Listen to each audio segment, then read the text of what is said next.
Let me continue to read the book on Grand Strategy by John Louis Gaddis. This is chapter 1, 6th. Neither Xerxes nor Artabanus, therefore, would have passed F. Scott Fitzgerald's test from 1936 for a first-rate intelligence. Quote, the ability to hold two opposed ideas in the mind at the same time and still retain the ability to function, end quote. Fitzgerald may have intended nothing more than a reproach to himself.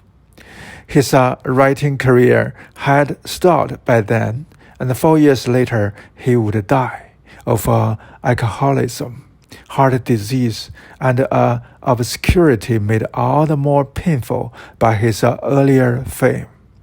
He was only 44. But the cryptic captiousness of his aphorism, like Berlin's on foxes and hedgehogs, has made it immortal. The Delphic oracle would have been envious.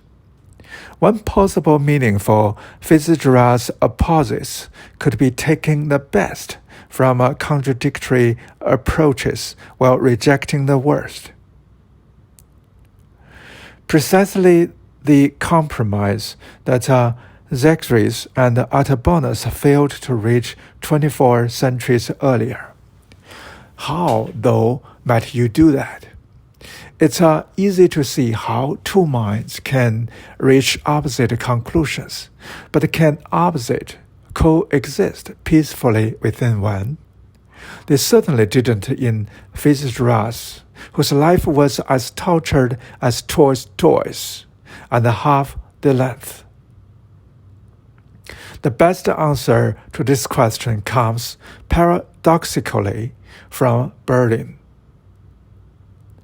who devoted much of his longer and happier life to reconciliating conflicts within single minds. Ordinary experience, he pointed out, is a field with ends equally ultimate, the realization of some of which must inevitably involve the sacrifice for others. The choices facing us are less often between stark alternatives, good versus evil, for instance, than between good things we can't have simultaneously. Quote, one can save one's soul, or one can found or maintain or save or serve a great and glorious state. End quote, Berlin wrote. Quote, but not always both at once. End quote. Or, to put it in terms any kid would understand, you cannot gobble all your trees on Halloween without throwing up. We resolve these dilemmas by stretching them over time.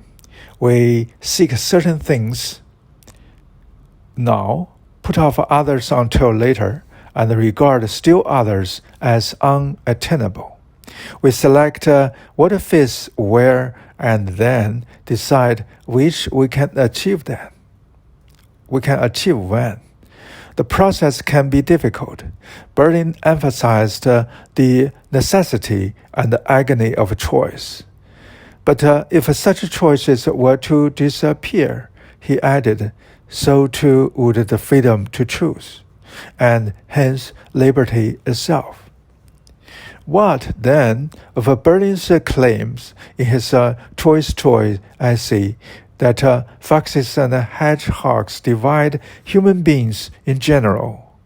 Must we define ourselves as one of the other, as Tetlock asked his experts to do? Berlin admitted, shortly before his death, that this wasn't necessary.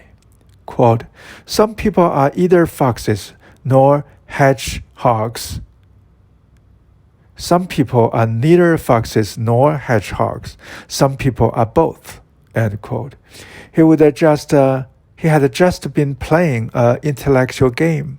Others took it too seriously. The explanation made sense within the large framework of Berlin's thought. For what choices would we have if stuck within categories, mimicking animals that demanded predictability? If, as Fitzgerald argued, intelligence requires opposite, if freedom is choosing, as Berlin maintained, then priorities can't be predetermined. They would have to reflect who we are, but also what we are experiencing. The first we couldn't know in advance, but not always the second. We would need to combine within a single mind our own, the hedgehog's sense of direction, and the fox's sensitivity to surroundings, while retaining the ability to function. 7.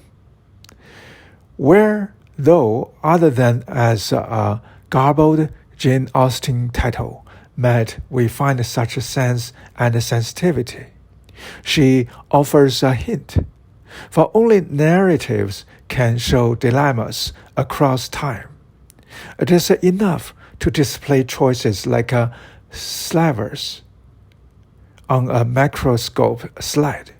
We need to see change happen, and we can do that only by reconstituting the past as histories, biographies, poems, plays, novels, or films. The best of these sharpen and shade simultaneously. They compress what is happening in order to clarify, even as they blur. The line between instruction and entertainment, they are, in short, dramatizations, and a fundamental requirement of these is never to bore. Steven Spielberg's 2012 film Lincoln is dramatization at its best. It shows the president, played by Daniel Day-Lewis, trying to make good on the claim in the Declaration of Independence that all men are created equal. What more praiseworthy cause could a hedgehog possibly pursue?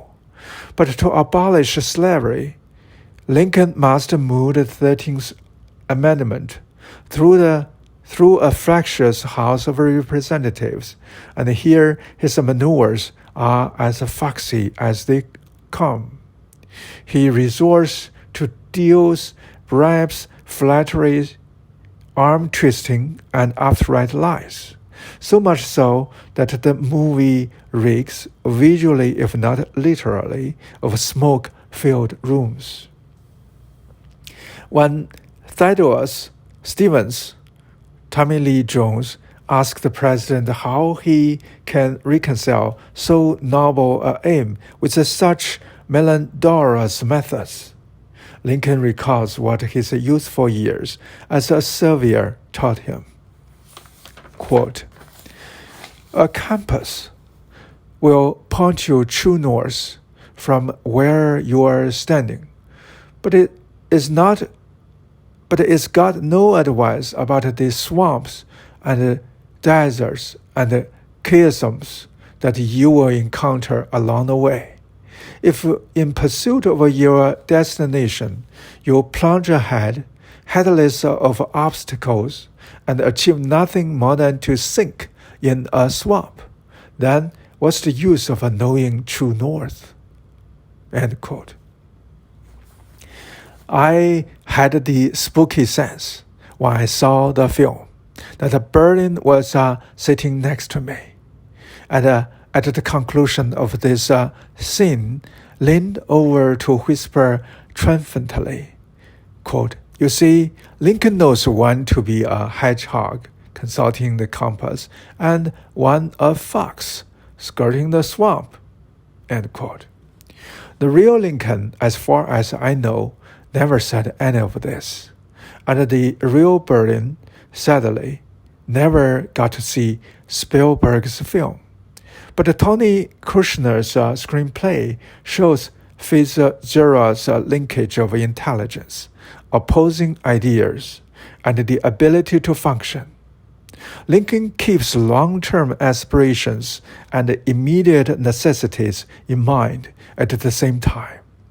It reconciles Berlin's foxes and hedgehogs with his insistence on the inevitability and the unpredictability of a choice.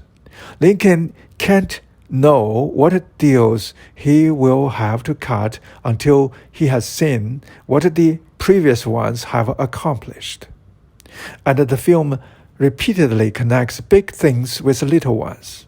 Lincoln understands that the vote in the House, and hence the future of slavery in America, may well depend on who gets to be postmaster in some village somewhere. Spielberg's Lincoln, therefore, shows actions taken across time, Berlin, the existence of an opposite within a space, Fitzgerald, and a shifting of scale that echoes. Why not Tolstoy?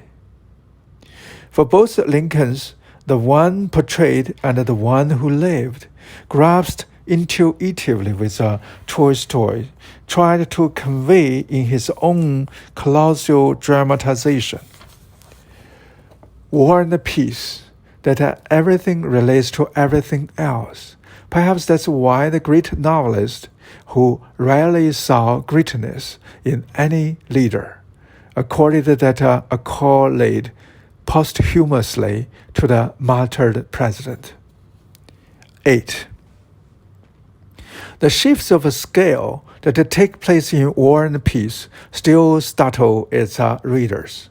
Tolstoy places us within the mind of Natasha at her first grand ball, within that of Pierre that he gets himself into and survives a duel, within those of Prince Bolkonsky and Count Rostov, the most difficult and indulgent fathers in modern literature. Yet Tolstoy zooms out from these intimacies to show us armies sweeping across Europe, then back in to focus on the emperors and officers who commanded them, then further in to portray the ordinary soldiers who lived, marched, and fought in them. He zooms out again after Borodino to show Moscow in flames, then in again to depict the refugees from the burning city, among whom is the grievously wounded Prince Andrei, who dies in the arms of Natasha, with whom he had fallen in love 3 years and hundreds of pages earlier at her first grand ball. Whether we approach reality from the top down or the bottom up, Tolstoy seems to be saying an infinite number of possibilities exist at an indeterminate number of levels, all simultaneously. Some are predictable, most aren't, and only dramatization, free from the scholar's enslavement to theory and archives, can begin to represent them. But ordinary people, much of the time, manage nonetheless to make sense of them. Berlin tried to explain how in his Tolstoy essay, quote, history, only the sum of the concrete events in time and space, the sum of the actual experience of actual men and women in their relation to one another and to an actual three-dimensional, empirically experienced physical environment. This alone contained the truth, the material after which genuine answers needing for their apprehension, nor no special sense or faculties which normal human beings did not possess, might be constructed. End quote. The passage is convoluted even for Berlin, who rarely saw simplicity as a virtue. But I think he is describing here ecological sensitivity that equally respects time, space, and scale. Xerxes never had it. Despite Artabanus' efforts, Tolstoy approximated it, if only in a novel. But Lincoln, who liked Artabanus and who didn't live to read War and Peace, seems somehow to have achieved it by way of a common sense that's uncommon among great leaders. 9. I mean, by common sense, the ease with which most of us manage most of the time. We generally know where we are going, but we are constantly adjusting our route to avoid the unexpected, including obstructions other places in our path while on their way to wherever they are going. My own students, for example, skillfully avoid collision with lampposts, alarmed professors, and similarly preoccupied peers while compulsively consulting electronic devices permanently attached.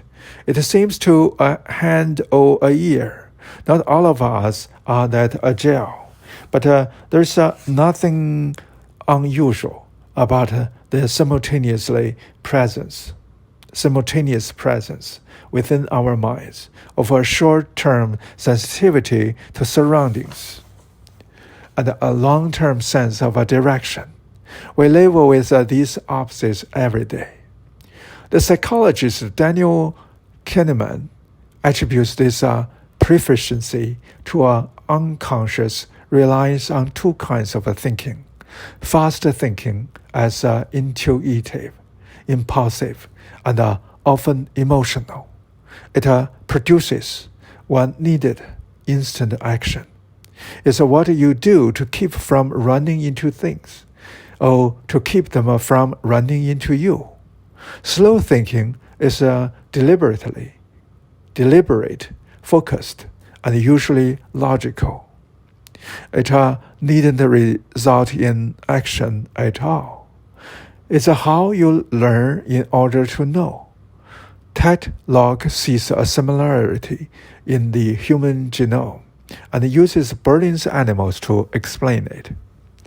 Quote, foxes were better equipped to survive in rapidly changing environments in which those who abandoned had ideas quickly hold the advantage.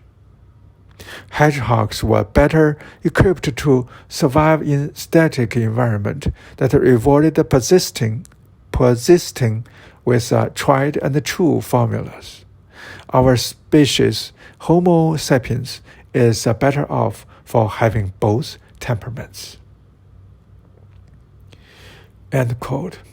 We may owe our existence then to the dexterity with which we switch between fast and slow thinking, between the behavior of foxes and that of hedgehogs.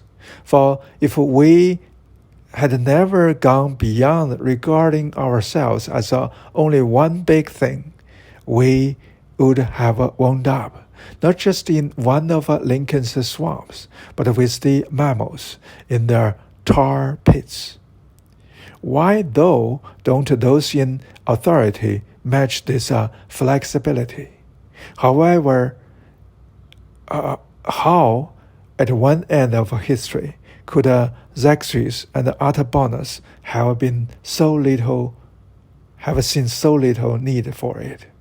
How, at the other end, could Ted Locke's experts so readily have identified themselves as either foxes or hedgehogs, but not both? And why should we regard Lincoln's leadership as extraordinary if all he did was what ordinary people do every day? Common sense, in this sense, is like oxygen. The higher you go, the thinner it gets. With great power comes great responsibility. Spider-Man's Uncle Ben reminded him memorably, but also the danger of doing dumb things. Which is what, now it's 10. Which is what a grand strategy is meant to prevent. I will define that term for the purposes of this book as the alignment of potentially unlimited aspirations with necessarily limited capabilities. If you seek ends beyond your means, then sooner or later you will have to scale back your ends to fit your means. Expanding means may attain more ends, but not all, because ends can be infinite and means can never be. Whatever balance you strike, there will be a link between what is real and what is imagined, between your current location and your intended destination. You won't have a strategy until you have connected these dots, dissimilar though they are, within the situation in which you are operating. Where then does the adjective grand come in? It has to do, I think, with what's at stake.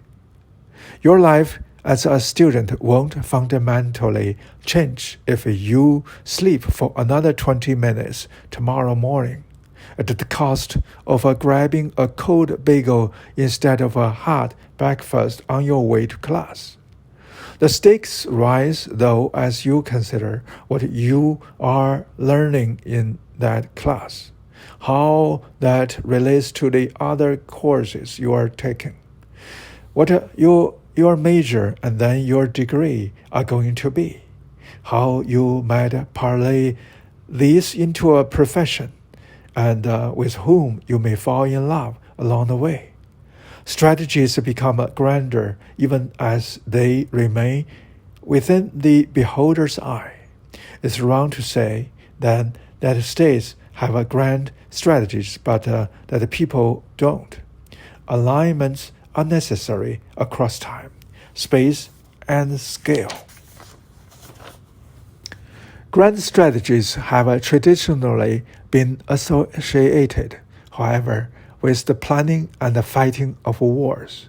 That's not surprising, given the fact the first recorded relationships of aspirations with capabilities arose from the need to conduct military operations, put heads together. Homer has wise Nestor admonishing the Achaeans at a desperate moment in the long siege of Troy. If strategy is any use, the necessity for such alignment, however, goes back much further, probably to the first pre-human who figured out how to get something it wanted, using whatever means happened to be available. Short of life after death, the universal aspiration was surely survival.